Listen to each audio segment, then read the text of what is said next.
Sejam bem-vindos, gente. Hoje a gente está aqui no primeiro podcast Fala AgroInsper, que vai ser gravado no nosso próprio canal Agora da Entidade, AgroInsper, lá no YouTube. Sigam, compartilham, que sempre vai ter muita coisa legal para vocês. Eu sou a Malu, é um prazer estar aqui com vocês hoje e hoje a gente vai ter um convidado muito especial para ser o nosso primeiro podcast de 2024 também, o Frederico Favaccio. A gente pode chamar ele de Fred. E hoje a gente vai contar um pouquinho para vocês da trajetória do Fred, por que ele escolheu se especializar no agronegócio e também as principais temáticas do agronegócio em 2023 e o que a gente espera desse mercado tão forte para o ano de 2024. Legal, Malu. Olha, vou te dizer que primeiro, um prazer enorme estar aqui com você, uma honra muito grande estar no primeiro episódio do podcast já no seu canal próprio. Vou me inscrever imediatamente. E, aliás, convido todo mundo a se inscrever também, porque eu sei do trabalho de vocês, eu sei que o AgroInsper sempre tem novidades. Então, eu já sou um seguidor. Pode contar com isso. Muito obrigada, Fred. Então, para dar agora início ao nosso podcast Fala AgroInsper do dia de hoje, eu vou começar aqui perguntando para o Fred. O Fred, ele é especialista nato aqui no assunto do agronegócio, mas também ele foi formado em Direito. Eu queria que você contasse um pouquinho para a gente, Fred, da sua formação em Direito, mas também por que você quis se especializar no agronegócio. Hoje o Fred atua no Santos Neto, um escritório muito forte aqui na área, e agora o Fred vai contar um pouquinho para vocês. Então, você sabe que é engraçado porque o agronegócio me encontrou, para falar a verdade. Eu cheguei no agronegócio um pouco por acaso, numa época em que pouco se falava mesmo de uma especialização no agro, eram poucos advogados que atuavam nesse setor, especialmente atuavam de uma forma tão integrada nos vários assuntos, né? Você tinha alguns advogados já agraristas que tratavam de contratos agrários, né? Os contratos de parceria, os contratos de arrendamento. Você tinha alguns advogados que tratavam já de alguns instrumentos de financiamento do agronegócio, mas isso ainda, de certa forma, era incipiente, eu diria. Estava no começo, porque eu estou falando de mais ou menos quase 25 anos, né? E naquela ocasião eu comecei a atender uma associação do agronegócio, que é a Associação Nacional dos Exportadores de Cereais, que representa as tradings que fazem as exportações, principalmente de soja, milho, e eu comecei a atender, olha que interessante, muito pelo aspecto do contencioso. Eles tinham algumas ações, na época algumas questões tributárias, a questão da tributação em cima dessa exportação, e naquele momento eu fui atender a associação, me identifiquei muito com a associação, com as associadas, com as empresas e com o business em si. E aí eu comecei a atender o agro e uma coisa vai puxando a outra, e quando eu fui ver, eu também atendia a ABAG, que é a Associação Brasileira do Agronegócio, atendia na época a BIOV, a Associação Brasileira da Indústria de Óleos Vegetais, e fui, de alguma forma, me entranhando, sabe, no meio. E o agronegócio é uma coisa muito interessante. Uma vez que você entra, é difícil depois sair, porque é tão cativante, tem tanta coisa, são tantos assuntos, né, nesse universo, que de fato ele realmente puxa a gente, sabe? Encanta a gente. E aí eu fui ficando, tive uma passagem nesse inteirinho, eu tive uma passagem por uma trading, eu fui gerente jurídico da Bung, fiquei alguns anos trabalhando lá, enfim. Depois saí de volta para o meu escritório e recentemente fiz a fusão com outro escritório, né? Enfim, e hoje no Santos Neto, que é uma das referências no setor. Então, assim, bem resumidamente, é a minha trajetória pelo agro, que começa quando o agro não era pop, o agro não era tech, o agro era pouco explorado. Sim, é muito interessante a gente ver como cresce a cada ano mais o agronegócio, né? Porque antes tinha muito uma coisa da porteira para dentro, então só os grandes produtores, quem tinha terra, até os pequenos e médios produtores também, mais influenciavam de fato esse setor que é tão importante para o Brasil. E hoje a gente vê o seu escritório, outros escritórios, agora fundos também, que se dedicam especificamente para esse assunto. A gente vê como que aqui na cidade, aqui em São Paulo, o agronegócio cresce cada vez mais. Você disse muito bem, Malu. Eu vou te dizer até mais. O interessante, o termômetro, na minha opinião, é quando você começa a perceber que a academia, que as universidades, as faculdades, enfim, elas começam a dedicar espaço e atenção para o agronegócio. E aí a gente não está falando só dos cursos tradicionais de agronomia, a gente começa a perceber, inclusive os cursos de administração, direito, engenharia, se dedicarem ao agro.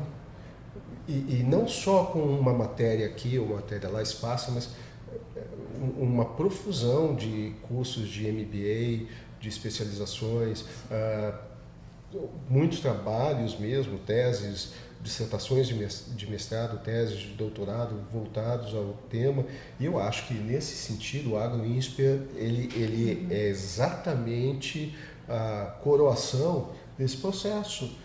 Você ter num instituto como o INSPER um grupo dedicado, de alunos dedicados a estudarem o agro, né, de forma transversal, com participação dos professores, alunos. Aliás, ter hoje no INSPER e no AgroInsper uma figura como o Marcos Yankee, por exemplo, que é alguém que acompanha a carreira há muito tempo, mostra exatamente a importância que esse setor adquire. E não é, como você disse, não é mais só da porteira para dentro, né? Todo o setor percebeu que precisa se comunicar. Sim. A indústria precisa se comunicar com o produtor precisa se comunicar com a revenda de produtos, dos insumos, com a agroquímica, com a trader. Enfim, no final das contas, esse de novo, por isso que eu chamo de universo, né? Ele tem que se conversar. Sim, é muito nítido isso. Até minha família não tem nada a ver com agronegócio. Entrei no INSPER, descobri o AgroInsper e me encantei com o universo do agronegócio, que nem você falou, quando você entra é difícil de sair. E é um setor muito importante para o Brasil, é como o Brasil se diferencia dos outros países de forma geral. O agronegócio é algo muito, muito forte aqui no Brasil. A gente tem todos os recursos, a gente tem todas as características possíveis para fazer com que esse setor cresça cada vez mais. E falando nisso, para a gente começar aqui, das principais temáticas de 2023 que o agronegócio foi pauta, eu queria começar conversando com você um pouco sobre as questões ambientais. Então, principalmente sobre o que a União Europeia vem propondo, também sobre a COP28 que a gente teve no ano passado, em 2023, e como você acha que isso vai influenciar, então, a produção, o agronegócio agora em 2024 também, como que isso vai acontecer, se isso é uma preocupação muito pertinente, que a gente consegue ver que porque também a gente vê mudanças climáticas, isso acontecendo de forma muito recorrente agora. Então, qual a sua opinião sobre tudo isso que vem acontecendo? Malu, eu acho que você acertou o ponto, porque eu acho que esse é o ponto mais importante que a gente tem para discutir. A gente, obviamente, tem muitas outras coisas que a gente poderia também tocar, talvez a gente ainda converse sobre isso, reforma tributária, a gente tem as questões de financiamento do agronegócio, FIAGRO e tudo mais, mas essa questão ambiental ela é fundamental e ela se estende, né, já há alguns anos e também continuará para o futuro. Lembrando que a gente vai ter a COP30 aqui, né, em 25, lá no Pará, lá em Belém, e esse tema continuará em voga. Mas eu acho que assim, o tema ambiental ele não é mais unicamente um tema de importância, de interesse dos ambientalistas ou ligado exclusivamente a políticas ESG. Ele é fundamentalmente comercial também, né? E aí eu explico por quê.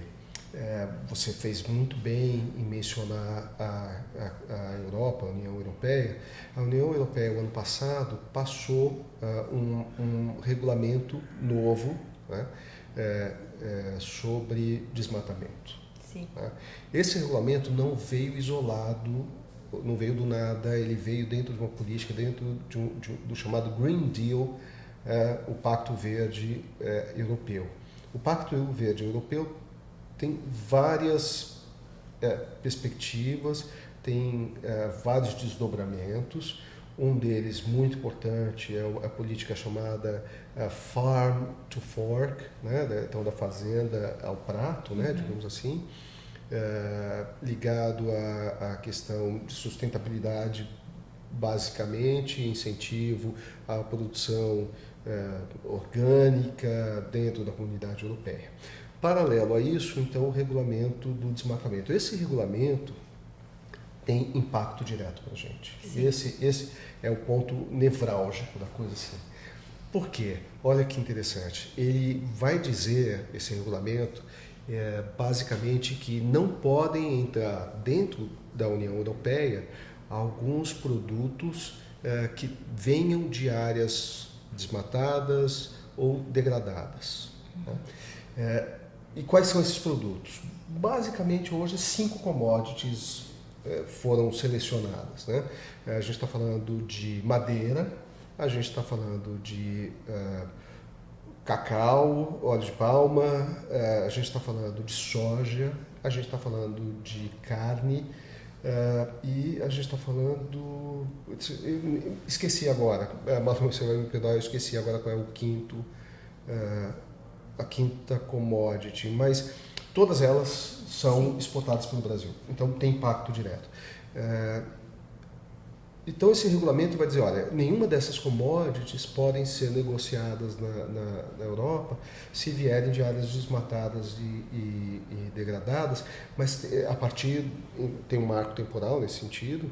Não, a gente não deve confundir com o tema do marco temporal, que eu sei que você vai me perguntar, porque também é um tema importante, mas esse desmatamento e deflorestamento, desmatamento que tenha sido ocasionado a partir de 1º de janeiro de 2022. Né? Só que é um desmatamento que não importa se ele foi legal dentro do regulamento, das leis de cada país. Não importa, por exemplo, se de acordo com o nosso Código Florestal, que já é um código florestal bem rígido, né? Modelo, inclusive, para outros países do mundo, não importa se o desmatamento foi legal. O que a União Europeia pretende é desmatamento zero. Né? Não, segundo eles, não estimular nenhuma forma de desmatamento. Então, não vão comprar produtos que venham de áreas desmatadas, porque pretendem, assim, não estimular novos desmatamentos e, com isso, combater as questões climáticas, né, das alterações climáticas. Mas a pergunta que fica é, bom, e como é que eles vão, eles vão controlar isso? Né? E aí é que vem a pegadinha, por assim dizer, porque vai ter que ser criado toda uma forma de controle, de certificação, para você poder entrar com o seu produto, entrar com a sua madeira, entrar com sua carne bovina, entrar com a soja na Europa, mostrando que ela não vem de área desmatada. E isso, obviamente, é custo, né? Isso acaba sendo um custo direto no bolso do produtor. Eu acho também que é muito complicado, duas coisas que, quando eu comecei a ler sobre isso, veio na minha mente. Então, primeiro, definir o que vai ser desmatamento ou não. Porque, às vezes, uma produção que não está desmatando, alguém pode ver e pode achar que isso é um desmatamento. Outra pessoa pode ver e achar que não. Então, acho que fica algo muito subjetivo que pode gerar entraves mais para frente. E também, outra colocação é que, querendo ou não, a gente exporta muitos produtos para a Europa de maneira geral. Eles, com essa implicação, também sofrem consequências de não receber produto. Então, fica fica meio complicado esse manejo econômico também da produção aqui do Brasil? E como que vão ser os efeitos nisso na prática? Você foi direto ao ponto. A gente tem o regulamento foi aprovado no ano passado, mas obviamente o regulamento, para ser colocado em prática, ainda depende de uma série de regulamentações posteriores, de uma série de procedimentos e processos que ainda não estão definidos nem estão claros. Você mencionou essa questão, como é que vai ser definido o desmatamento, quem vai aferir, quem vai certificar. E tem um detalhe, não são só os produtos in natura originários, né? Por exemplo, não é só a madeira, são subprodutos daquela commodity também. Não é só a soja, é o farelo, é o óleo. Então, obviamente, isso acaba aumentando toda a cadeia envolvida, né? Quem vai controlar, como vai ser controlado? A regulamentação europeia, inclusive, diz o seguinte: vai ser feito um ranking entre os países, um ranking de risco. Os países que apresentam mais risco e menos risco de desmatamento. O país que apresenta mais risco de desmatamento vai ser obrigado a passar por uma due diligence maior, assim, ou seja, o tipo de aferição, o tipo de pesquisa, o tipo de análise que vai ser feita em cima daquela cadeia, né, econômica, daquela commodity, vai ser mais minuciosa do que num país que represente um risco menor de desmatamento. Sim. Mas aí ficam várias perguntas no ar. Mas isso, num país do tamanho do Brasil, isso vai ser unificado? Quer dizer, o risco de uma região vai impactar no país inteiro? Ou uma commodity específica vai influenciar em todos? É ver ainda cenas dos próximos capítulos. Pegando um gancho aqui, Fred, para uma outra questão super importante que foi temática em várias pautas no ano de 2023, a questão do marco temporal, que gera muita insegurança jurídica, principalmente para os pequenos e médios produtores, tendo em vista que os grandes produtores têm uma assistência jurídica ali maior por N motivos. Como você acha que isso vai se desdobrar agora no ano de 2024, concluindo que não teve uma finalização agora no ano de 2023? Como que você acha que isso vai acontecer agora nesse ano? Quais vão ser as consequências? Como que a gente pode, enfim, pensar um pouco sobre esse assunto agora para o ano que entrou? Malu, eu vou te dizer que essa pergunta ela é bem complicada e você me colocou agora contra as cordas, por assim dizer. E eu te explico. Eu particularmente tenho até uma posição controversa com relação a esse tema. Já tive a oportunidade de debater algumas vezes e dar entrevistas sobre esse tema, mas eu sei que é um tema que gera bastante calor, né? Então, foi ótimo você ter trazido isso para a gente debater aqui. Acho que, inclusive, fico feliz, né? Muito agradecido por você ter perguntado, porque, de fato, a gente precisa fazer esse debate. Então, vamos lá. Vamos falar um pouquinho do marco temporal. Aí, se você me permite, eu vou até fazer o seguinte. Eu vou explicar um pouquinho o que é o marco temporal, que talvez quem esteja ouvindo a gente não saiba exatamente o que é esse tema. O marco temporal foi uma discussão que começou no Sul, em uma ação específica que debatia a questão de demarcação de terras indígenas. Tá? Era uma disputa relacionada à demarcação de terras indígenas no seguinte sentido. O Estado ele tem por obrigação demarcar as áreas, que são áreas conhecidas como áreas de interesse de comunidades de povos indígenas, né, povos originários e povos quilombola, e demarcar essas terras para dizer, olha, essas terras passam a ser terras da União, ou reconhecem, na verdade, que já são terras da União, dedicadas para os povos originários, para os povos indígenas, povos quilombolas. E a partir disso aquela terra fica então como uma reserva para preservação, enfim. Tá? É uma previsão constitucional que isso deve ser feito. Mas qual é o processo para você fazer uma demarcação, né? O processo de demarcação envolve um reconhecimento efetivo de que aquela terra, ela realmente abriga, por assim dizer, os povos originários e os povos quilombolas, né? Esse processo, vou deixar bem claro, ele não é um processo de desapropriação.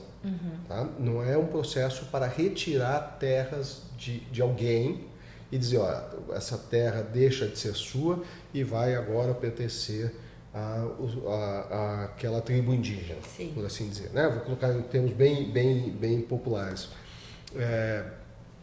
Não é um projeto, por exemplo, de reforma agrária. Teoricamente, ele é um processo de declaração, de reconhecimento de que aquela terra é uma terra pública.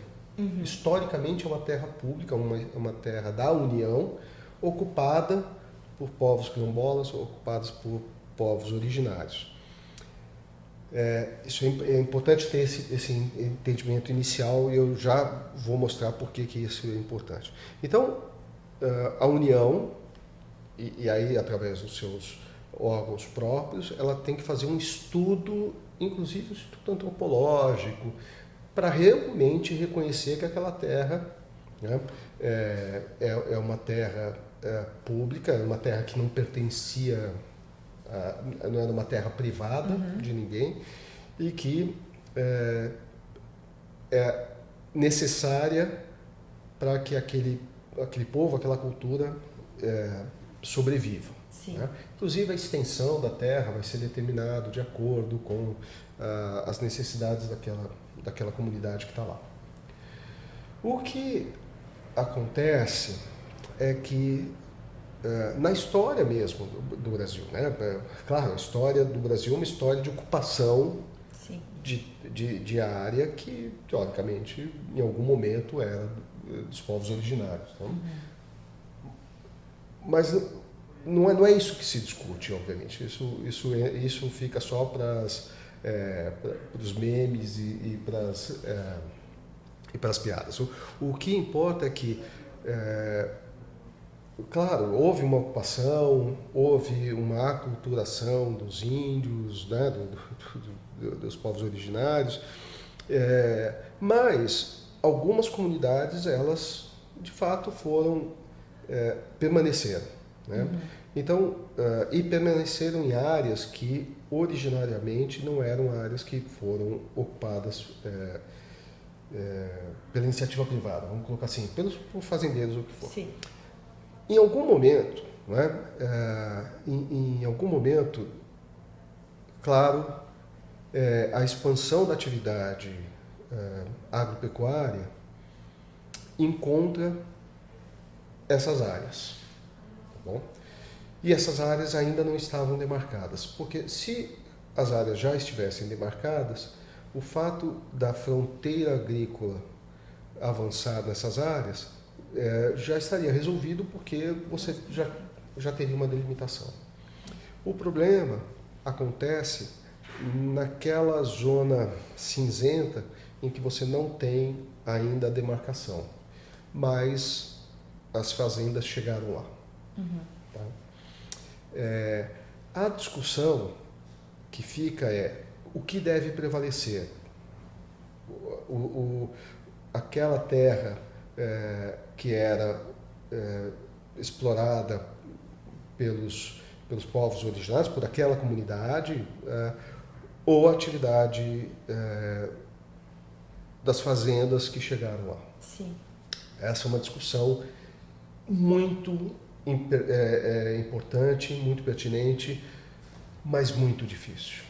Eu acho até importante ressaltar aqui uma coisa que você falou, é que exatamente, se já tivesse uma barreira, as produções do agronegócio que são feitas de forma legal não teriam entrado. Exato. Porque eu acho que às vezes as pessoas confundem muito, que às vezes esse desmatamento quando acontece em áreas que são destinadas aos povos originários, frequentemente são por pessoas que estão fazendo aquilo de forma ilegal. E os grandes produtores não fazem isso. Eu não vou falar não fazem, mas a grande maioria não faz.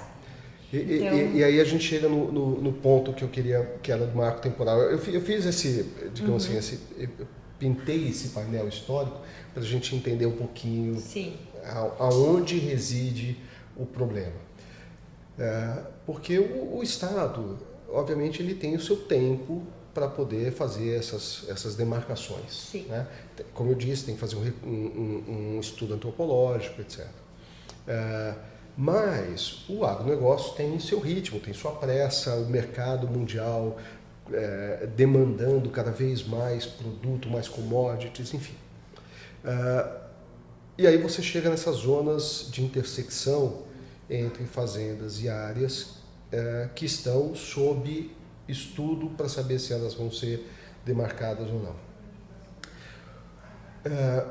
O marco temporal surge exatamente numa discussão dessa, né? Porque existia uma área já de fazenda que estava na área que se discute para a demarcação. Sim. Tá? Tem várias discussões ainda que eu não entrei, que eu não vou entrar, que são mais complicadas, que é como é que aquelas áreas foram vendidas, se aquelas áreas eram originalmente devolutas, ou seja, se elas eram da União, em que momento elas passaram a ser privadas, né? E como elas passaram a ser privadas, quem foi o primeiro que chegou lá e falou, não, colocou uma cerca e falou assim, essa área é minha. Eu não vou entrar nessa discussão agora, porque a gente também tem uma questão de consolidação da expansão das fazendas. O fato é que a discussão foi, puxa, mas eu já estou com a fazenda aqui e agora essa área vai ser declarada a área de reserva indígena, por exemplo. Eu já estou explorando essa área, a fazenda já está explorando essa área. Eu vou ter que sair dessa área, ou seja, o efeito prático, digamos assim, né? É uma desapropriação, é um desalojamento. Eu não vou chamar de desapropriação, vou chamar de desalojamento da fazenda. Claro, a fazenda, os proprietários da fazenda querem fazer a defesa da manutenção da sua atividade. E aí a tese foi, olha, se quando a fazenda se estabeleceu aqui, essa área não era ocupada por índios, né, pelos povos originários, por indígenas ou por quilombolas ou o que for, por que eu tenho que sair agora? Né? E mais. Ok, a Constituição fala que o Estado tem a obrigação de fazer essa reserva. E diz textualmente, né, que tem que reconhecer o direito dos povos que habitavam, que habitam aquela região. Então, surge aí a tese do marco temporal, dizendo, olha, ok, a Constituição garante essa demarcação de terras, mas ela tem que ser levada em consideração a partir da data da sua promulgação, a partir do ano de 1988. Ou seja, porque se eu não tiver um marco inicial, teoricamente todas as terras são dos povos originários, desde 1500. Sim. Né? Então essa foi a tese do marco temporal. O marco temporal diz exatamente isso. Olha, eu tenho que considerar a Constituição. Qual foi esse assunto? Obviamente chegou até o STF, até o Supremo. E qual foi a decisão do Supremo? A decisão do Supremo foi dizer o seguinte, e foi uma decisão salomônica, ao meu ver, tentando pacificar e atender todo mundo. O STF, a partir do voto, inclusive, do ministro Alexandre de Moraes, vai dizer o seguinte, olha, a Constituição não fala em marco temporal. E a Constituição pode sim retroagir, pode ter efeitos retroativos. Né? A Constituição é o nosso contrato social, então ela estabelece como a gente se vê como povo, como a gente se vê como nação, como a gente se vê como Estado, enfim. Então ela pode ter efeitos retroativos e a partir do momento que ela não limitou, você não, o STF não poderia criar essa limitação. Então, na verdade, o STF diz, olha, inclusive eu tenho que reconhecer que parte das tribos indígenas no Brasil foram deslocadas à força na época do governo militar, e isso precisa de alguma forma ser considerado. Por outro lado, o mesmo ministro fala assim, agora eu entendo o interesse das fazendas, dos produtores, e eles não podem ser prejudicados, então eles têm que ser indenizados, até porque investiram naquelas áreas. É uma decisão, eu entendi, uma decisão sábia, salomônica no melhor sentido, e que na verdade, e aí eu queria fazer o último gancho, que é aquilo que você me perguntou, da insegurança jurídica. E esse é meu ponto, eu acho que a minha posição mais controversa. Eu não acho que essa decisão tenha gerado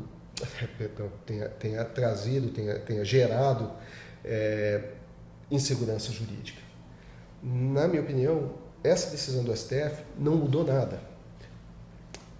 O que eu quero dizer com isso é o seguinte, a tese do marco temporal é uma tese muito, muito inteligente, muito bem pensada, que os advogados criaram naquela disputa especificamente, desenvolveram a tese com brilhantismo, mas era uma tese para mudar o padrão das demarcações.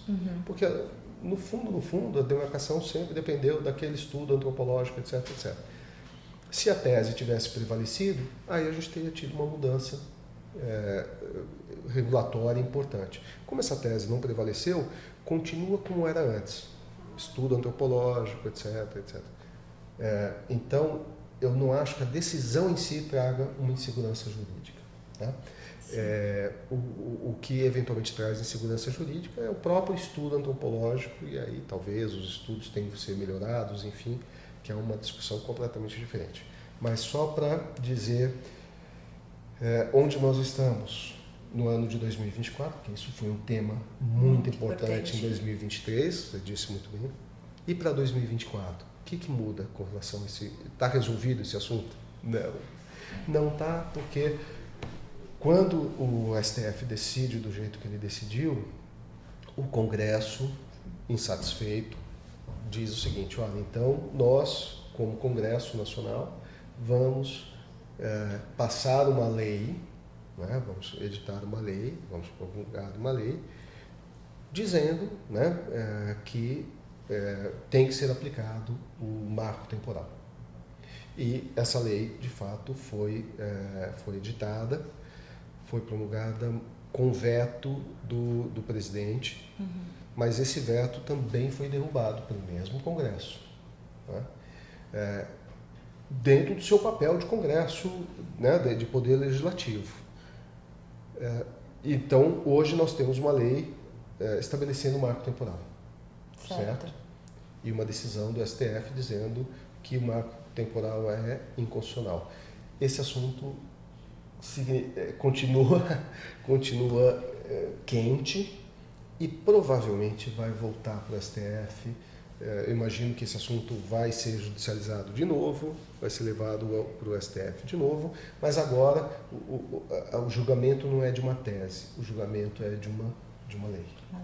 É muito interessante aqui que o Fred acabou de dar uma aulinha pra gente, mais ou menos, do que é o marco temporal, porque é um tema que gera muito desentendimento e às vezes até muitas discussões em cima disso, porque roda muita fake news ou até temas que não são muito bem compreendidos, então as pessoas começam a discutir sobre algo que elas não têm muita propriedade sobre, e aí começa a gerar problemas acima de um problema que já é a questão dos povos originários aqui no Brasil, como que é a relação deles com quem tem empresa privada, quem tem terra privada. Então é muito importante a gente entender de fato o que é o marco temporal, quais vão ser as consequências práticas para o Brasil, para os produtores, para os povos originários, para que a gente consiga discutir com argumentos e com fatos que condizem, né, com a questão. Malu, você está certíssima, você está certíssima. Olha, esse foi um tema que ele foi muito politizado. Aliás, a gente está vivendo um período em que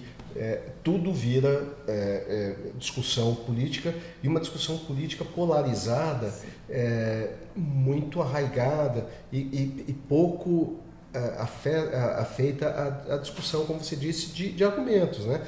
Nesse caso, especificamente, o marco temporal, de novo, eu digo, o marco temporal foi uma tese muito bem feita, muito bem pensada, mas uma tese jurídica. E tese jurídica, no final do dia, ela tem que ser submetida mesmo ao STF. O STF dá opinião jurídica e vai definir. E a maior preocupação não deveria ser a discussão do marco temporal em si. Não é isso que traz a insegurança jurídica para esse tema delicado. O que traz a insegurança jurídica é uma questão muito mais ampla, é a questão fundiária no Brasil, a questão de registro das terras, das formas de aquisição originária de terra. A gente sabe que você tem discussão da ocupação dos povos originários, mas, por outro lado, você tem também discussões de grilagem de terra. Como é que alguém adquiriu a propriedade de uma área que, na verdade, era uma área do Estado, uma área devoluta? Então, no fundo, a gente deveria estar discutindo pela melhoria das instituições, sabe? A melhoria da questão fundiária mesmo, melhoria dos registros, enfim. Essa é a verdadeira segurança jurídica que a gente... Sistema, né? Como um todo. Exato, você resumiu muito bem. Eu acho que esse é um tema muito mais importante. E aí, ele não é uma questão política, né? É uma questão muito mais técnica, né? Sim. Então, se a gente fosse por uma perspectiva, uma abordagem técnica desse assunto, certamente a gente teria muito menos embates calorosos. Sim. E provavelmente chegaremos a uma solução melhor, sabe? Sim, a gente veria que o entrave explodiu agora com toda essa questão, mas a causa dele está bem lá antes, num sistema judiciário de terra, de registro no Brasil, que a gente sabe que é muito complicado. Talvez tivesse feito de outra maneira, isso não tivesse vindo à tona agora, mas uma hora ia vir, né, para a gente conseguir resolver. Mas foi exatamente o que você falou. Muito obrigada pela explicação sobre o tema, que é um tema tão polemizado. Peço até desculpas por ter falado demais, Gilma Lua. Você sabe que... enfim. Não, fica tranquilo, Fred. Acho que todo mundo teve muito bom proveito sobre sua explicação aqui, sobre esse tema que é tão caloroso, gera tantas discussões. Mas é isso, a gente tem que tirar um pouquinho o calor. É tão importante que você tenha grupos como o AgroInsper, que tem a possibilidade de discutir esses temas, de novo, né, uma visão transversal do agronegócio, porque é desse tipo de discussão que eu acho que a gente vai tirar, sabe, uma evolução mesmo dentro do sistema. Eu acho que a gente tem muito uma polarização até sobre o agro. Eu acho que não é algo para ser polarizado, né? É algo para ser colocado como algo essencial para a economia brasileira, para o setor econômico do Brasil como um todo. Não é algo para ser de um lado ou de outro. É algo que tem que unir, não dividir. De novo, você falou com muita propriedade. Olha que interessante, Malu. Assim, o agro é uma atividade econômica. Ponto. O Brasil tem uma vocação para o agro. Ponto. Isso tudo é fato. O agro gera emprego? Gera, claro que gera. O agro tem problemas? Claro, tem problemas. Porque o agro ele não é homogêneo, né? Você mencionou um pouquinho antes, você tem grandes produtores muito bem organizados e você tem pequenos produtores que não estão tão organizados ou que talvez não tenham acesso aos mesmos meios de produção, às mesmas tecnologias, às mesmas facilidades que os produtores maiores. E você tem, tanto nos grandes quanto nos pequenos, você vai ter gente de todo tipo, claro, em qualquer atividade, né? Você vai ter gente que é extremamente legalista, ou seja, vai fazer tudo by the book, de acordo com as regras, e você vai ter gente que vai procurar as brechas para poder aumentar o seu resultado imediato, né? Isso vai acontecer. Em todos. Em qualquer atividade. Exato. Qualquer atividade. Você tem isso na indústria.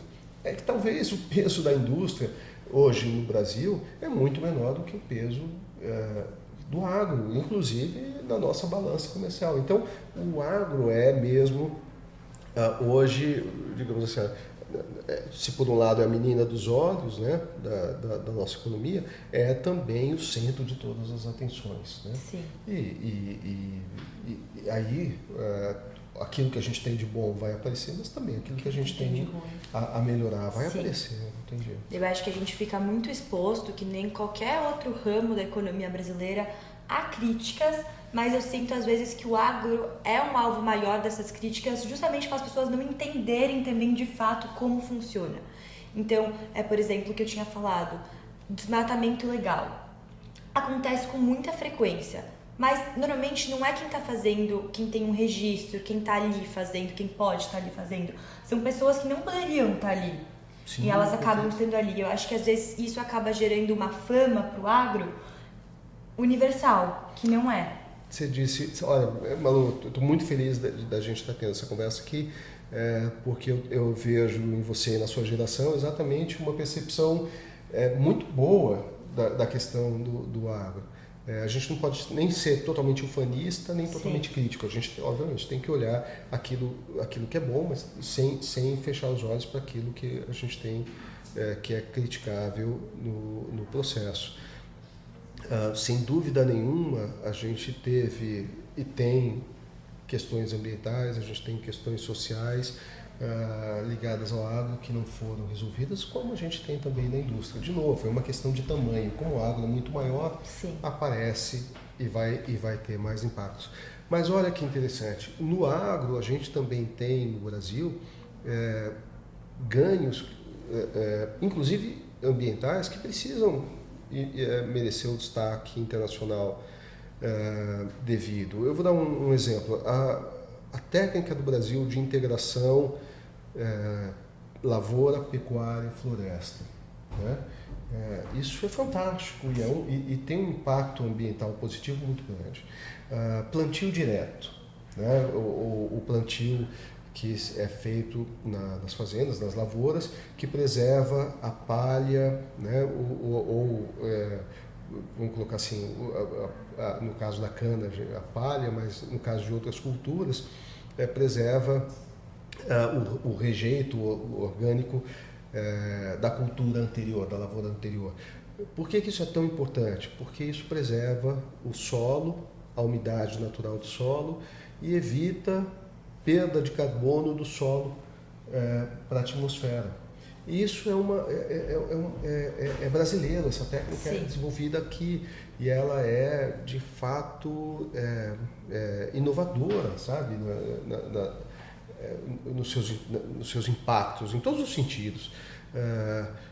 A cultura do etanol, né? A cultura da cana e a produção do etanol e a cogeração de energia a partir do bagaço da cana, a partir do metano.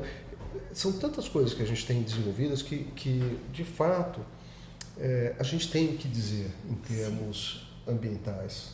A gente tem serviços ambientais a serem apresentados. Eu acho muito legal isso, porque eu acho que falta um pouco, até nós brasileiros e até os outros países da Europa, Estados Unidos, Ásia, etc., reconhecerem que o Brasil produz cada vez mais de uma maneira sustentável. Então, às vezes, a gente fica buscando alternativas sustentáveis e renováveis que vieram de fora e a gente acaba tampando o olho um pouco porque a gente tem aqui no nosso país. Exato. E isso entra até em conflito, não em conflito, mas até um gancho, porque a gente discutiu no começo sobre a questão da União Europeia, da COP28, a COP30 que está se aproximando, de quanto o Brasil está produzindo cada vez mais de forma renovável e às vezes isso não é tão pautado pela mídia, principalmente pela mídia brasileira, como deveria ser, né? Não só brasileiro, eu acho que o fato é isso. A gente, além de tudo, a gente no mundo, nós somos um grande ator no mercado de commodities. Então, obviamente, nós temos concorrentes diretos. E os nossos concorrentes vão apontar o dedo para as nossas mazelas. Eles não vão apontar o dedo para aquilo que a gente faz bem feito. Quem tem a obrigação de mostrar ao mundo aquilo que a gente faz bem feito somos nós, né? Os nossos concorrentes vão sempre mostrar aquilo que nós fazemos de errado. O grande problema é que aquilo que a gente faz de errado bom, primeiro, a gente tem que reconhecer. De novo, é aquilo que eu falei, a gente não pode ser ufanista e dizer o seguinte, não, nós somos os melhores do mundo e não temos defeitos nenhum. Se a gente não reconhece os nossos defeitos, a gente não tem como melhorá-los, né? E o problema é que os nossos defeitos, eles têm um impacto de imagem muito forte. Né? Quando você vê uma floresta pegando fogo e você sabe que aquele fogo foi proposital, por exemplo, isso tem um impacto muito, muito forte na mídia. Quando você vê uma questão, por exemplo, de trabalho análogo a escravo numa fazenda, isso tem um impacto muito grande. É minoria? É minoria. É o que eu falo, especialmente do setor da soja. O setor da soja tem um monte de iniciativa louvável, como a moratória da soja, que é uma política de não comprar soja de áreas que tenham sido deflorestadas, desmatadas. Existe todo um controle, tudo isso nacional, sabe? Tudo isso feito a partir de um grande pacto no setor. Isso a gente tem como mostrar. Eventualmente você vai ter alguém operando na ilegalidade. É o próprio setor que tem que apontar, sabe? É o próprio setor que tem que apontar e exigir, inclusive, que essas pessoas sejam expurgadas do sistema para não prejudicar o sistema. Você afasta a maçã podre para não contaminar as outras. É isso. Eu acho que a gente tem que cada vez mais fazer isso, porque é o que a gente vem falando aqui durante todo o podcast. Às vezes, uma coisa do próprio setor acaba manchando a imagem como um todo, e isso é muito prejudicial, tanto para o agronegócio como em qualquer outro setor que isso venha a ocorrer, porque a gente sabe que também ocorre.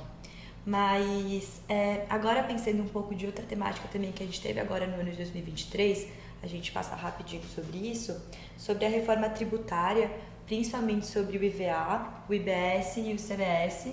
Se você puder explicar um pouquinho pra gente o que é isso também, eu acho que não é todo o nosso público que tem familiaridade com esses nomes, como que eles funcionam. Esse é um assunto que merece um podcast só para ele, sabe? É um assunto bem, eu não diria mais polêmico, eu acho que a polêmica é superada, mas é um assunto que dá margem para bastante discussões. Mas, assim, eu vou reduzir mesmo, né? Como dizem os americanos, in a nutshell, a gente vai explicar. O que acontece? A reforma tributária veio para simplificar o nosso sistema tributário. Tá? Não é uma grande reforma que mudou os tributos muito na sua essência. A ideia é simplificar. E simplificar principalmente os impostos indiretos, o imposto sobre consumo, basicamente o ICMS, que é o imposto sobre circulação de mercadorias e serviços, e as contribuições federais, né? Então a ideia foi, olha, tem um monte de siglas aí, né? ICMS, ISS, você tem as contribuições, PIS, COFINS, enfim, vamos tentar simplificar isso para dar agilidade, né, na questão tributária. Basicamente, o que então a reforma tributária trouxe foi o seguinte: aqui os inúmeros tributos que incidem sobre o produto, sobre o insumo, ou seja, não é tributo sobre renda, não é sobre ganho de capital, é sobre consumo, né?